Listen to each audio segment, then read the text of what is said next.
Chapter 19. You Never Know. Jesse was not happy. He sat on the living room couch, his hands shoved deep into his pockets, and kept quiet. When adults were fighting, he knew it was best to keep his mouth shut. He listened to the back and forth between Sky and Dylan as it got angrier and angrier. Jesse wanted to stay here. It had been good here, better than he had ever remembered, and he didn't want that to change. Going somewhere else, anywhere else, made him nervous. You never know how people are gonna to be. He didn't know Sky's dad. He was probably a good guy since she was good, but you never know. Sometimes even good people have bad parents. What if he was a bad one? What if her dad doesn't like me? Tells Sky not to keep me? It's not like she has to, she didn't adopt me or anything. It can be hard to have a kid. That's what they always tell me. He might tell her to take me back, or just leave me on the side of the road. Jesse shook his head. He knew Sky wouldn't leave him beside the road, but she might find another home for him. He didn't want another place. Jesse wanted this one, with Sky, Wade, and Dylan. He liked Wade and Dylan. They understood him, and he understood them. It was like they all spoke the same language or something. He didn't have that with many people.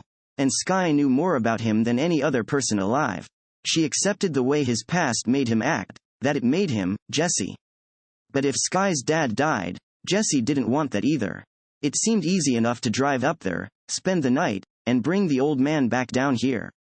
Sky's done a lot for me, I can do this for her. Jesse got a funny feeling in his stomach as he watched Sky walk out of the house.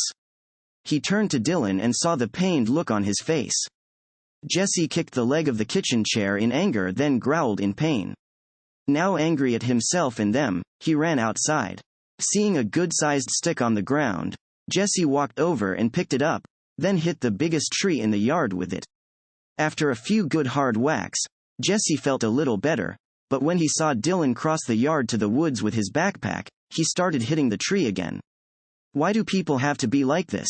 The sharp crack of wood against wood continued.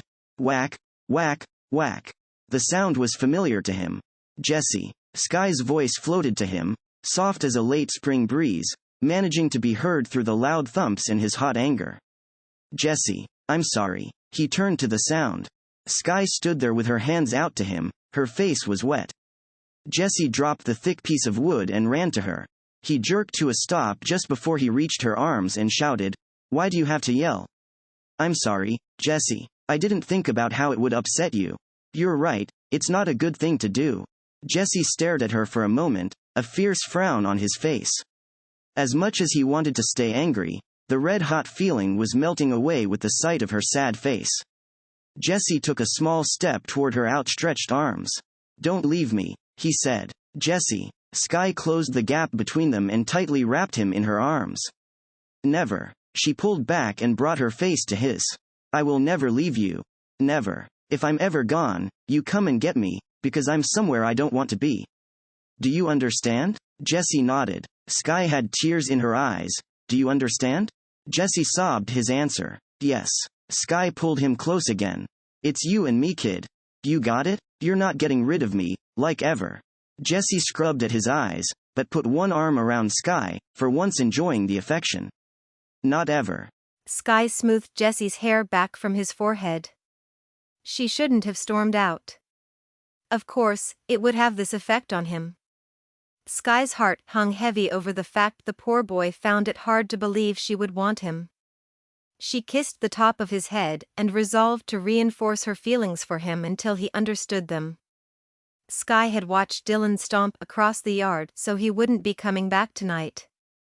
She sighed as she and Jesse made their way back to the house. Wade stood watching them pack as if he wasn't sure what to do until Sky nervously asked about Dylan. "Well now, he took off for the woods. I don't expect he'll be back until you're gone." She hugged a sweater she was in the middle of folding. "Wade, he is that upset?"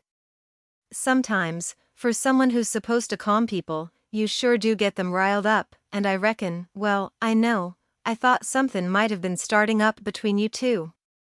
Dylan took it as a personal insult you didn't want us around on your little trip. Can't say I liked it much either." She pinked and stammered. I didn't mean, you couldn't." It's not your obligation to come. I only know I have to go. Sky waved an entreating hand toward Wade. I am coming back, you know. He doesn't think you're coming back, and I reckon neither do I. Sky tried to cut in, but Wade continued, you'll settle there or find somewhere better than here before you get back. Why would you come back here to us? Because I want to. I want to Wade. Right here, with you and Dylan. That is what I said I would do, and I will do it. Wade stood, as unyielding as a statue, with his arms crossed. Sky put a hand on his forearm. Come with me then. She smiled. Make sure I come back. Will you help me, or am I doing this alone? Wade's stern face melted, and he grabbed her up in a big bear hug. Sky suffered through the almost suffocation of his happy embrace. When he let go, she ran her hand across her ribs to make certain they were still intact. Wade started to throw some of his and Dylan's things in a bag when a sharp knock at the door startled them all. Sky shot a surprised glance at Wade, and he waved her back. Guests didn't show up often at the Cole residence. Wade looked out the window and pulled open the door, then stepped out. Sky heard the rumble of male voices. When Wade returned alone, Sky gave him a questioning look. He shook his head. Looks like one of the families have taken sick. More'n that, they're well into it, and their neighbors need some help getting them down the mountain before they roam around. How sad. I'll get Dylan, and we'll go over and help them tonight. Should be done by mornin'. Sky agreed but frowned. What if you're not? If I don't get an early start tomorrow, I'll have to wait another day, and I'm worried about how much time Dad has. Wade ran a hand through his hair and sighed. You could get started. Go slow, we won't be far behind. He got out a map and marked the best route, then he helped Sky and Jesse pack up what they needed.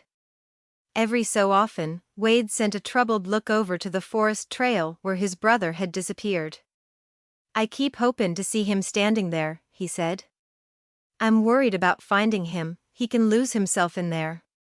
You'll find him, Wade.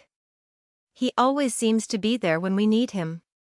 After Wade helped Sky get everything ready, the two set up a system since they were splitting up. If someone ended up back at the cabin, but needed to move on, they should leave a note. If the infected, sick or other troublemakers compromised the cabin, Wade picked a second and third location to meet or leave word. That night, Sky and Jesse tried to sleep despite their nervousness. With Wade helping the neighbors and unaware if he'd found Dylan, it seemed like a long night. Sky could only hope that the men completed everything in time to go with them in the morning, and that Dylan had settled down now he and Wade would join her and Jesse. Still, there was the chance the men wouldn't finish in time and that she and Jesse would start off alone. If something happened, and they didn't find each other, it may be a little while before she was back. She took a few minutes during the dark, restless night to write the Cole brothers a note.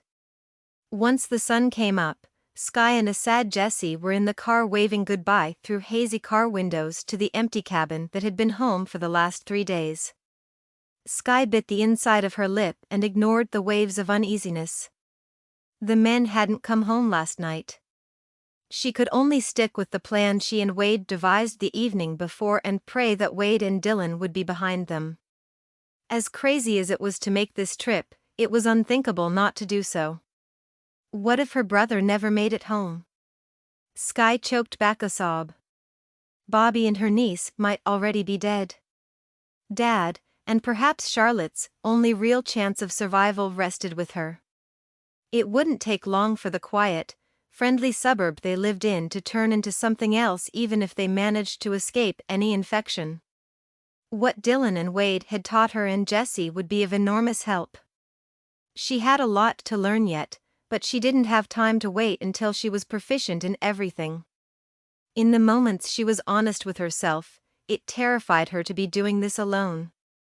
Her hand went to the steering wheel, and she clenched it tight enough to cause the leather to squeak. Her left leg started to bounce. She looked into the rearview mirror again. Sky repeated to herself the assurances she'd given the men. She didn't have to get out of the car. She would be careful. Glancing over at Jessie, she kept her face calm. She hadn't let the men see her concern, and she wouldn't let Jessie see it now. She had to stand on her own 2 feet. Jessie stared forlornly out the window. Sky squeezed his arm. "It's just for a little bit, Jessie. I promise." "I like them," he replied. "They keep the bad guys away. I wish they woulda got done sooner." He breathed out a sigh. "Me too." She remembered all the long hours of sentry duty the men had done. "I'll drive slow. I'm sure we'll see them in no time." Sky set a leisurely pace. It'd take an hour to get down this mountain to Colton. Maybe by then Wade and Dylan would have caught up.